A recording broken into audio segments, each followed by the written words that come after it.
In the name of God, the compassionate, the merciful, it's very sad to come towards the end of our stay here, but we are very happy that we have been able to spend very good and quality time together. And I think we all go back with lots of ideas, lots of memories to treasure and to go back and energize and empower ourselves and get inspired for working for unity.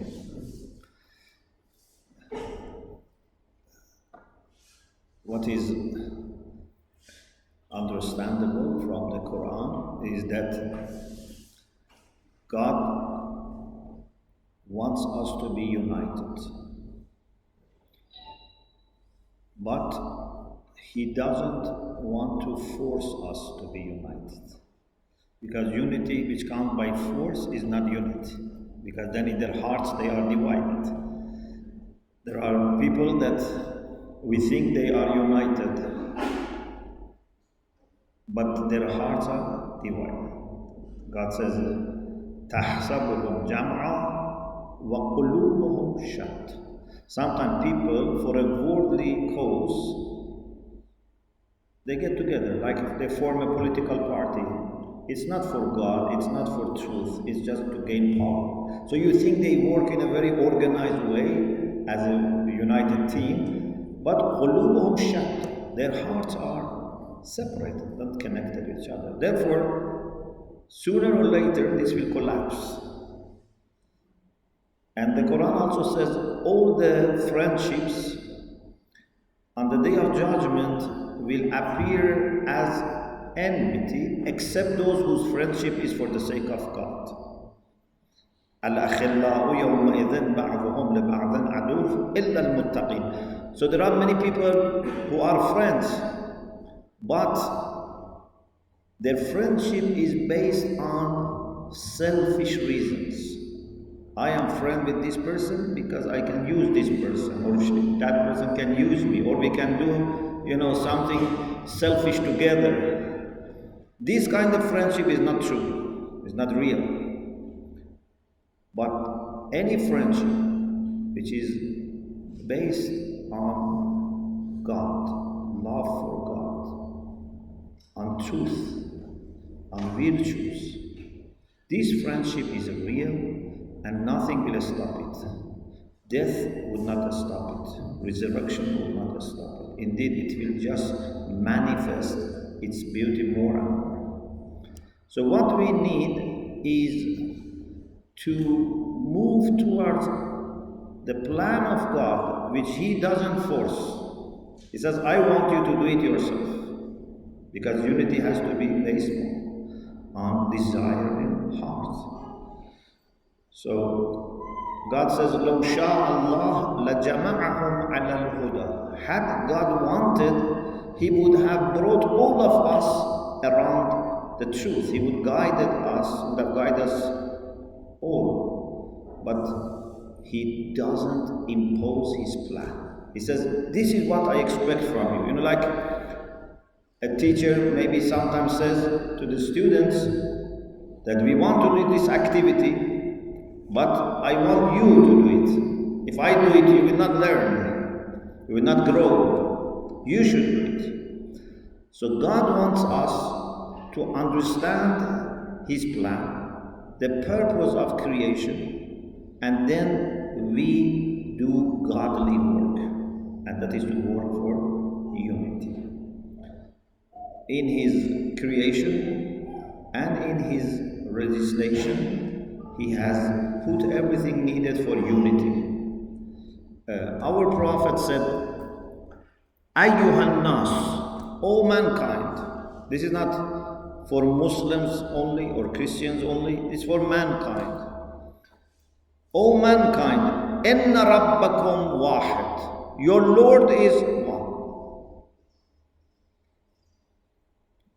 Does anyone have doubt about this? Our God is the same. I have very simple argument.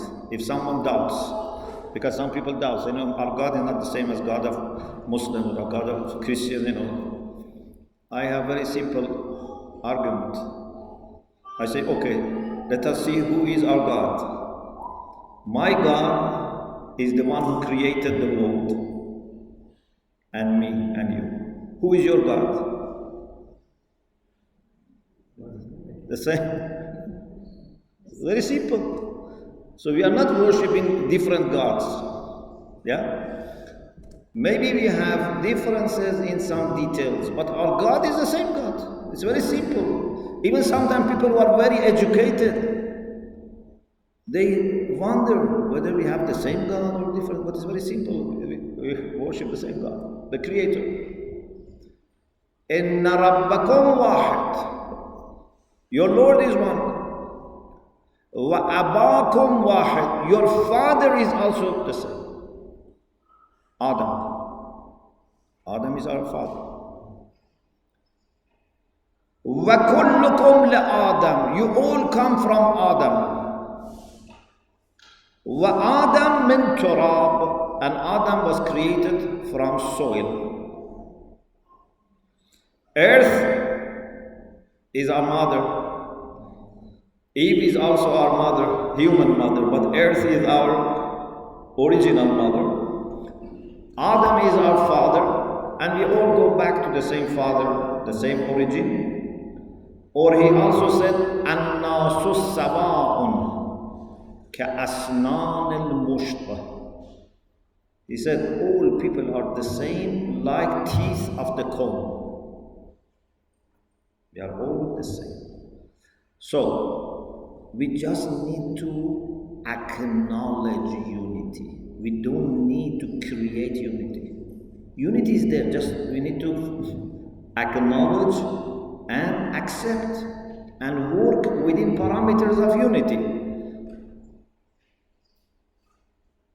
The Quran says, "Man lam yaj'alillahu lahu nuran fama lahu min nur." If someone doesn't have light from God, has no light. There is no black market that you can go and buy light. Light only is supplied by God. Okay? Unity is also supplied by God. You cannot cheat and have unity. You cannot, go to black market, or to rob from people. Unity, no. Unity comes from God and is already offered. We need to open our eyes and see unity. We should not be distracted by differences which are on the surface. So, what we tried to do was not to learn something totally new, experience something which was, in need of going to Mars.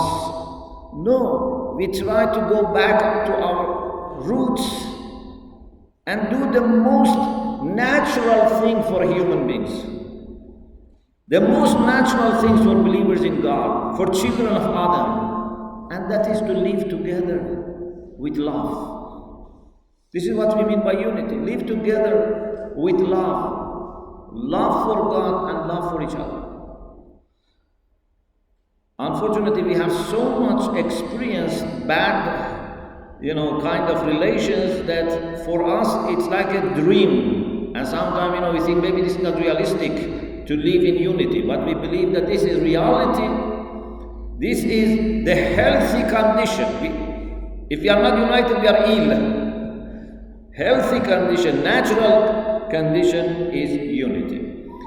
Thanks to God, we were able to experience it. Even people who maybe for the first time met a person from another religion, another faith, they managed to experience this unity.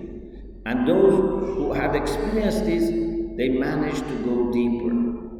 I don't think anyone with open heart came to this week of unity and didn't experience the beauty and attraction of unity. I think everyone experienced it because you all came with open heart. Now, our responsibility is to maintain this. We should not let it go. We should not forget this. We should not be distracted by our busy lives. This is very important. We need to maintain it, preserve it, and together give testimony to the people of the world that unity is possible. Unity is what God wants from us. Unity guarantees human prosperity. We have here this little child, Abbas, who is just few months old. What type of world we want to leave behind us for this generation? Do we want to leave a world full of conflicts and war and terror? Or we want to leave for them a world that they can enjoy? They can live peacefully. I don't think anyone wants to live for the children a chaotic world. We have to work for unity. We have also to work for preservation of our Mother Earth. This is an area that I think we all need to work together as believers in God. More than anyone else, we should appreciate what God has given us on this planet. Because for us, everything on this planet is sacred. Forests are sacred, rivers are sacred, mountains are sacred. We should look at them as trust of God and work together for preservation of our Mother Earth. What qualities we need? That's my last point.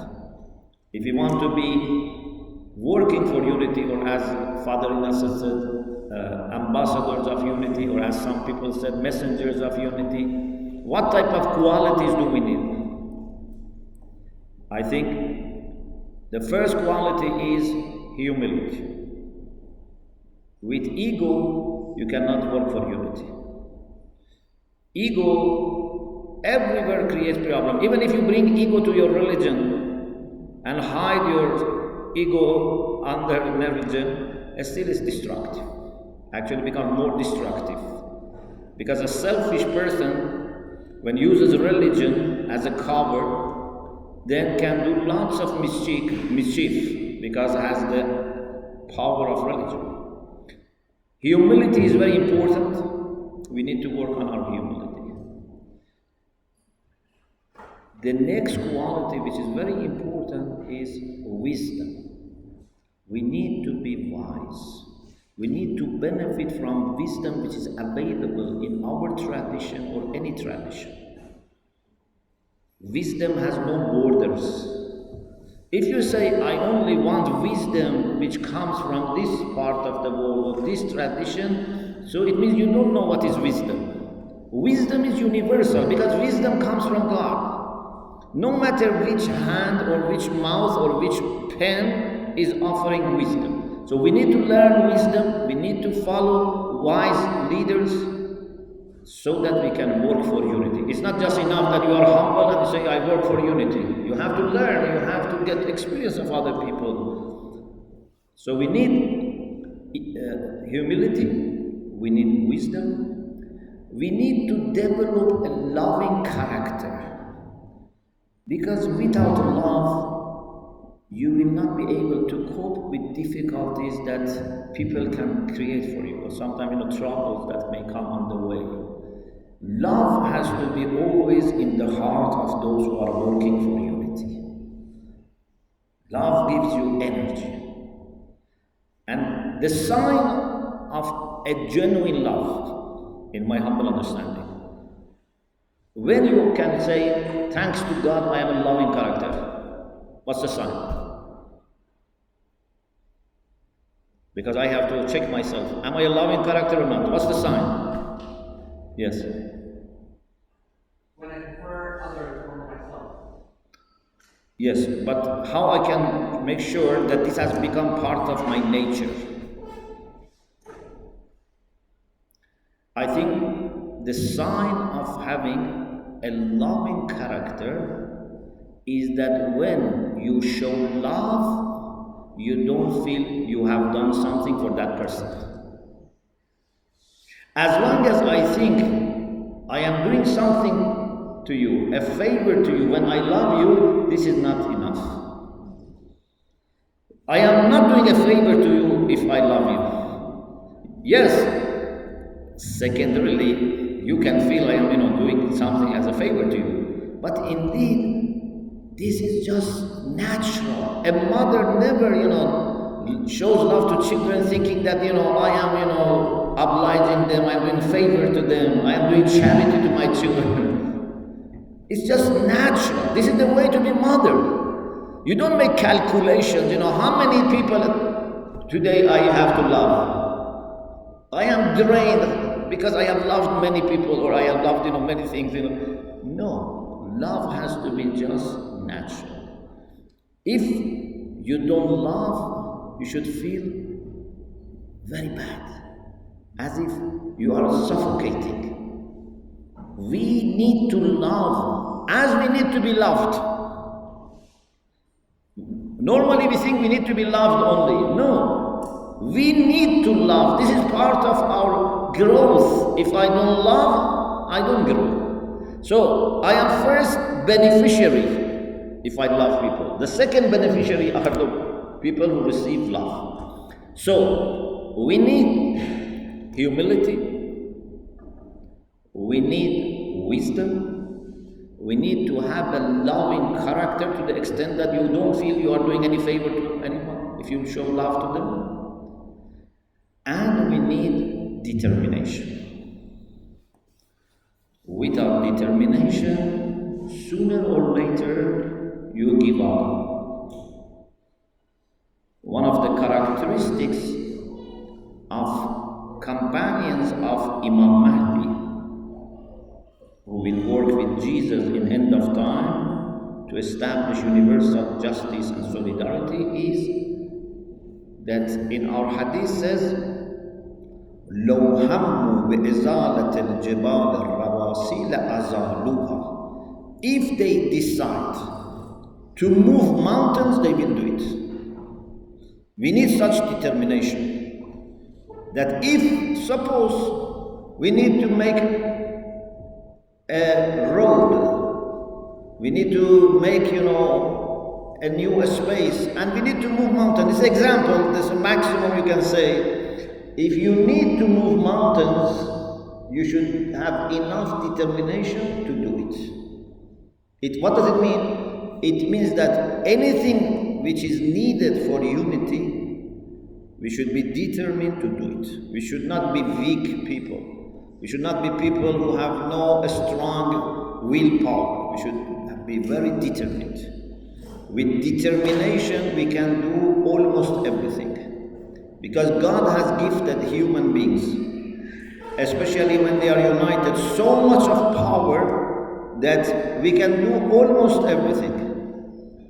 Look at people that even with disability, how much they do. We cannot do with our health what a determined disabled person can do. Sometimes you see a blind person has done something great that I with two eyes cannot do, because I have not used my determination.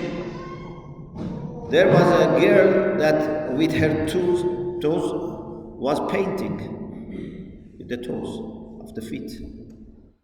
I cannot paint like her. Why? Because I have not utilized with determination all my talents and all my capacity. Imagine if we are determined and together, how much we can do? We can change the whole world. So the next quality is determination.